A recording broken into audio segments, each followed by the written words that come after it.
Chapter 9 The Death. Despite Knott's assumptions, I did not have a secondary planet-sized semi-quantum computer anywhere near Super-Earth. I did, however, create a dormant backup of myself on the other side of the Meridia wormhole. Ponbella. Ponbella started by creating a physical body. There was no point in being a goddess trapped inside a planet. An absentee goddess is a pointless one.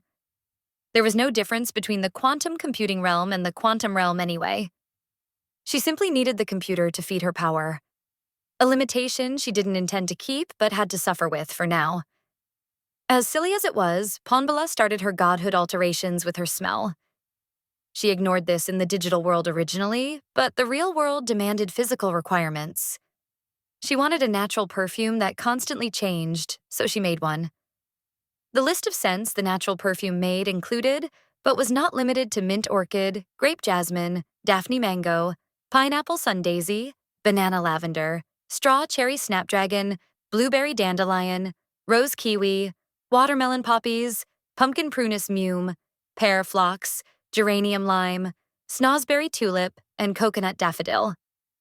Ponbella then traveled through the Meridia wormhole and began the automatic process of having nanomachines build a second planet-sized quantum computer, then left a copy of herself with the little workers to install when they were done. Not expecting to die when you are a god would be foolish. A contingency, or at least a plan B, is a must, because a being with near unlimited power only wants to keep that power and more power. Then came Angel's venture. Rebuilding a planet while turning it into another planet-sized processor was a scenario where Ponbella and Super-Earth both benefits. Contingency plans for each side of the war ensured her survival no matter who won it. Same plan. Nanomachines build a planet-sized quantum computer. Then she will leave a copy of herself to install when construction was complete. That was the plan. Of course, killing a goddess was impossible to begin with. A mere human couldn't even fathom how to reach Cyberstan, let alone destroy it. At least not at this stage of the war. If a god converted the void of a single atom into pure energy, it would create enough raw resources to violently send 1,000,000 universes to the oblivion of entropy and replace the destruction however they desired. Soon, nothing could stand against her ability to remake the galaxy however she saw fit. A Planck length is minus 1,035th a meter. A realm of space that can only be described in your world's terms as almost theory itself.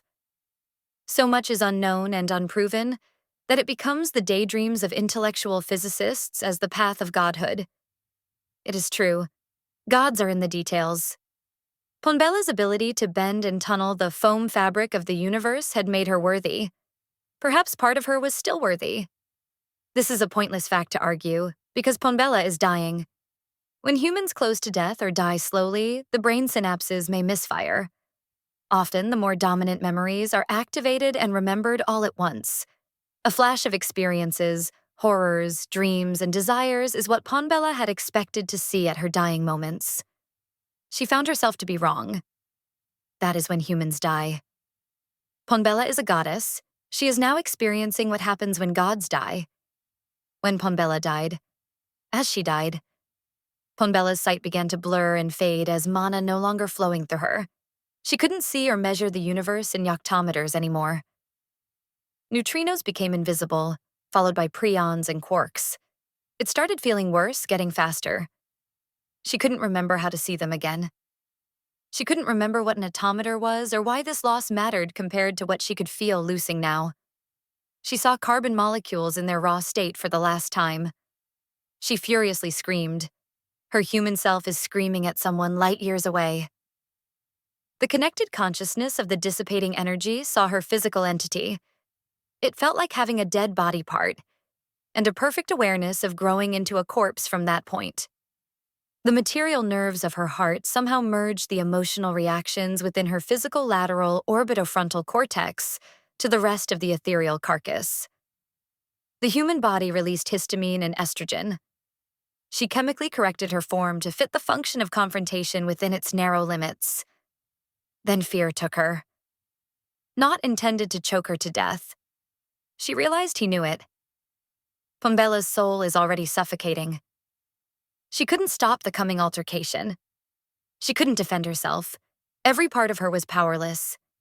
She was still falling upward and downward at the same time. Ponbella didn't know what to do as memory and fact faded away. The Andromeda, Sombrero, Black Eye, and Milky Way. Galaxies were all just gone. Universes full of galaxies were dying in her mind, ripping from her feeling and blacked out into the oblivion.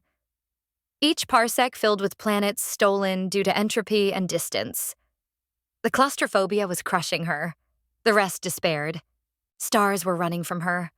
Only about 40 billion were close enough to be felt. That's all she could do now, is feel them. Now only her beautiful garden on the other side of the Meridia wormhole. Her growing master jewel in the Triangulum galaxy. She felt it, but could not reach it because she was now human. The human brain processes 50 gigabytes of information a second. You only are aware of 500 bytes of it, and will remember a third of your daily awareness. The power of 1 second of thought is equal to over 8 million years of memories. The human condition that had once mixed with the goddess didn't matter enough. Her human body is an independent and hardwired machine that forces its consciousness to keep the body living as long as it can. The torture of dying hadn't ended. The agony of living on, knowing such pain had just started. It would never willingly end on its own. Human life requires thermodynamics to function.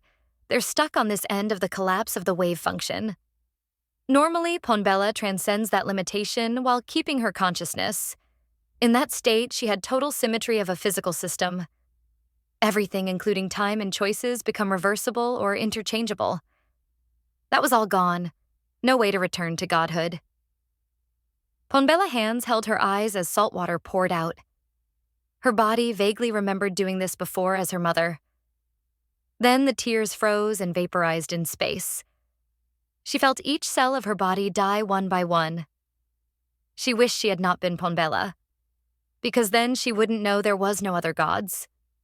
She wouldn't have perfect knowledge that no one could hear her prayers. There was no one to beg to for salvation. Then there was nothing.